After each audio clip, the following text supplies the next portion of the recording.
Okay, so I'm not some love expert or love guru, but I was thinking a while back and I realized something.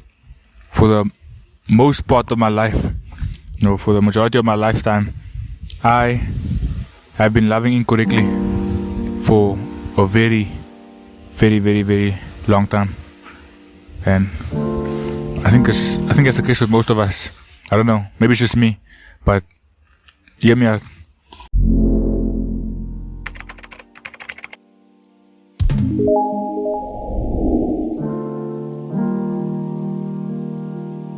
This thought was actually inspired by a friend.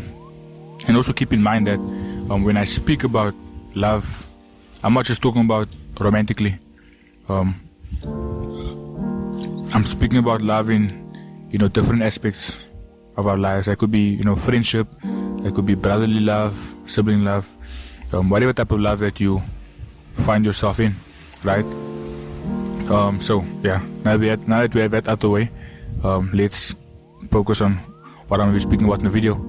Anyways, I had been loving incorrectly for a very, very long time. It's actually very crazy. First of all, we know that, we know what the Bible says about love. Okay, love is patient, love is kind, holds no records of wrongs, forgiving, etc., etc. That is absolutely true. I think that goes without mentioning. But,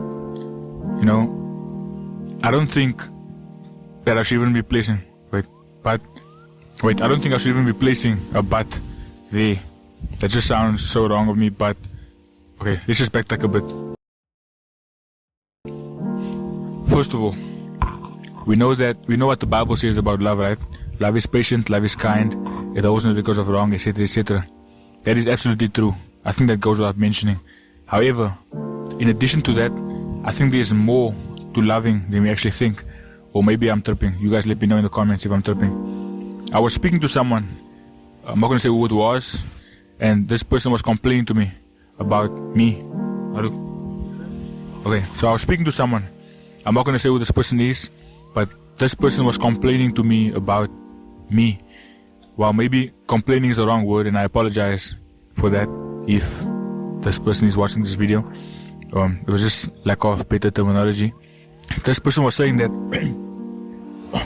so basically this person was saying that I like to help other people with their problems, but I don't like allowing other people to help me with mine. The person then said I should allow this person, or I should allow her to be there for me. And this is what stood out for me, what I'm about to say next. Listen to this. The reason why this person wants me to open up to them is because they obviously care about me, and also because me allowing them to be there for me makes them feel valuable. Now, I don't know if I'm tripping, but I was like, whoa, that's actually profound. And hopefully you will see eye to eye with me as well. Alright, that statement sent me on a trip, and I spent the next 2 days thinking about all this, and boom, I got a revelation. I have a question for you. Yes, you, the person watching this video right now. And my question is this: why do we love people? Why do you choose to love the people that you love? Here's the answer. In case, let me just speak your mind. In case you're watching this video and you're like, okay, this guy's asking me obvious questions. You love people because 1, you value them, and 2, because you want them to feel valuable. So you love people ultimately for them, right? I don't know if that makes sense. And we know that true love is perfect, true love is complete. It also never fails, right? So if you claim that you love someone, but are not allowing them to love you, then you aren't really loving them, at least not properly. Because you're not meeting the 2 requirements, right? You have to meet both requirements of making them understand that you value them, and also making them feel valuable. If you love a person, you will not only value them, but you also want them to feel valuable, and you want them to feel like they are valued by you, right? And how people feel valuable, is when you allow them to love you, because this gives them a sense of purpose or something to strive for within the relationship, right? So the statement that this lady made to me put me on a trip, because it made me understand just how wise and perfect Christ and His love for us is. He literally loved us so perfectly. Think about it. He loved us so much that He that he died to make a way for us to enter into heaven. This he did because he valued us. Then he went a step further by giving us space to love him back, and this will determine whether or not we get into heaven. And this is what then makes us feel valuable and gives us a sense of purpose, the fact that we are able to love Christ back. I mean, he could have allowed his love for us, which was symbolized by him dying on the cross for us, right? He could have allowed this love to do everything for us and get us into heaven straight, right? He could have said, okay, I've already died for you. You can live the way you want to live. You're still going to make it to heaven because I've already died for you. But no, he chose to give us the space and allow us the opportunity to love him back. Then we can get into heaven, right? See, Christ's love for us made it possible for us to get into heaven, right? But Christ's love for us made it possible for us to enter into heaven. But our love for him will determine whether or not we get there. And this is what makes his love so perfect, because his love not only shows us how much he values us, but it also makes us feel valuable because we have something to live for, which is loving Christ. And that in turn makes Christ's love for us perfect and complete. See, that's one thing to show someone you value them, and it's another thing to make them feel valuable.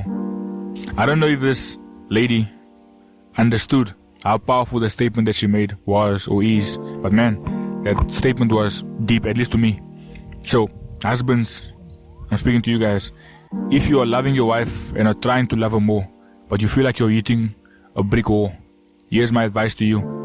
Allow her to love you as well. That is what will make your love for her complete and perfect. Yes, be there for her.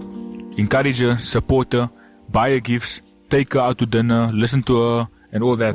That's all great, right? Do all these things. This will show her, how much you value her. But while you are doing this, be sure to allow her to love you by opening up to her, giving her opportunities to encourage you, opportunities to support you. Allow her to take you out and also, talk to her about things that you're going through. These things will make her feel more and more valuable.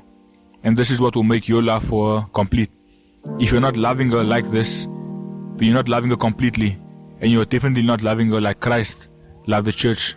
Because Christ, like I said earlier, he loved the church by dying on the cross, but he also loved the church by allowing the church to love him back, which then makes the purpose of him coming on earth complete, which is making a way for us to enter into heaven. Because part of loving her, your wife, includes allowing her to love you, because that makes her feel valuable, and in turn has an overwhelmingly great effect on her well-being.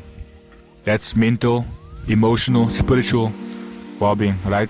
And Christ literally commands us to love our wives, or to love your wives, because I'm not, So to love our wives, or to love your wives, like Christ loves the church.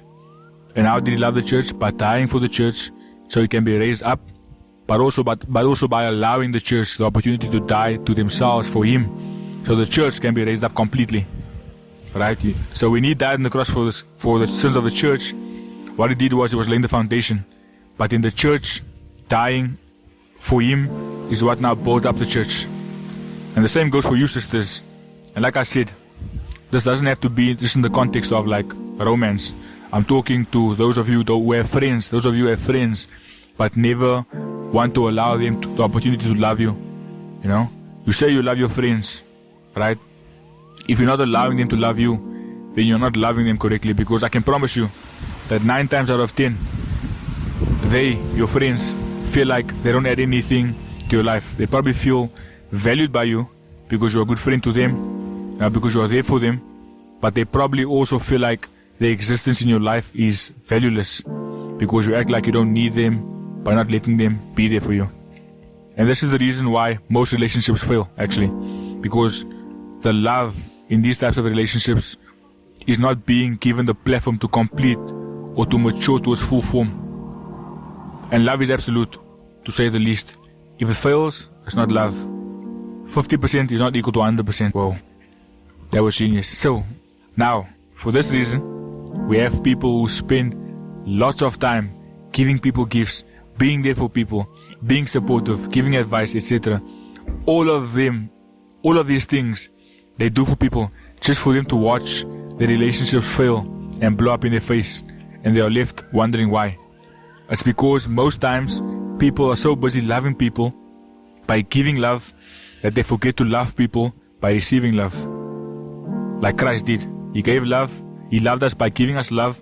And He also gave us love by receiving our love. Again, you show people you value them, but you don't allow them to feel valuable to you, which in turn compromises your love. That leaves it incomplete. This is absolutely excluding instances where we have obviously ungrateful people in a relationship who just ghost you for no reason. That's another story to talk about, right? Back to God. God understood that